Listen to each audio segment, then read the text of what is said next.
આપણી સાથે અત્યારે નવનીતભાઈ બાલદિયા જોડાયા છે। 8 લોકોને મહુવાની કોર્ટે જામીન આપી દીધા છે। નવનીતભાઈ, તમારી સૌથી પહેલી પ્રતિક્રિયા શું છે? તો કાયદા કાનૂનની લડત છે। હવે કોર્ટને જે લાગ્યું હોય તો જામીન આપી દીધા હોય એમાં। પણ આવતીકાલે એવું કહેવામાં આવી રહ્યું છે કે જયરાજ આહિર પણ હવે જામીન ઉપર આવી જશે, કારણ કે જયરાજ આહિર પણ પોતે જામીન ફાઇલ કરશે। આ મુખ્ય આરોપીઓ છે જેમણે માર માર્યો હતો, એમને જામીન મળી ગયા છે। એ તો કાયદા કાનૂનની લડત છે। હવે એમાં તો બેન કોર્ટનું છે, તો કોર્ટ જે નિર્ણય કરે એ સ્વીકારવાનો રહીને।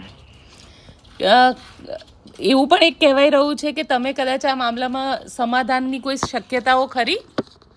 નહીં, સમાધાન તો ક્યારેય નથી કરવાનું મારે। કારણ કે તમે લોકો જે રીતે લડાઈ લડી રહ્યા હતા, ગઈકાલે કોળી સમાજનું આટલું મોટું સંમેલન થયું અને એ પછી આજે જામીન મળી ગયા અને બધા બહાર આવી ગયા। એ તો કાનૂની લડત છે બેન, કોર્ટને એવું લાગ્યું છે તો આપ્યા છે। અચ્છા, લીગલ ટીમ હવે આમાં હાઈકોર્ટમાં જશે કોળી સમાજની? હા, એ તો જરૂર પડે તો જવાનું। અને કારણ કે આમાં વાંધા અરજી તમારા તરફથી કોઈ ફાઇલ કરવામાં આવશે? વાંધા અરજી તો આજે મૂકેલી જ હતી। હા, બરાબર। હવે એમાં કઈ કોર્ટને લાગ્યું છે તો આપ્યા છે જામીન મંજૂર।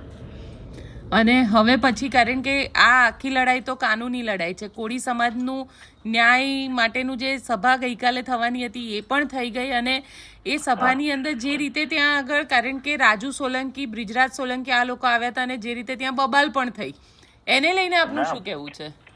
ના, એવી કોઈ બબાલ નથી થઈ, પણ ટાઈમ લિમિટ નું બધું અનુસંધાને પરમિશન ના લીધેથી બધું ટાઈમ ઓછો હતો એટલે નથી સમય।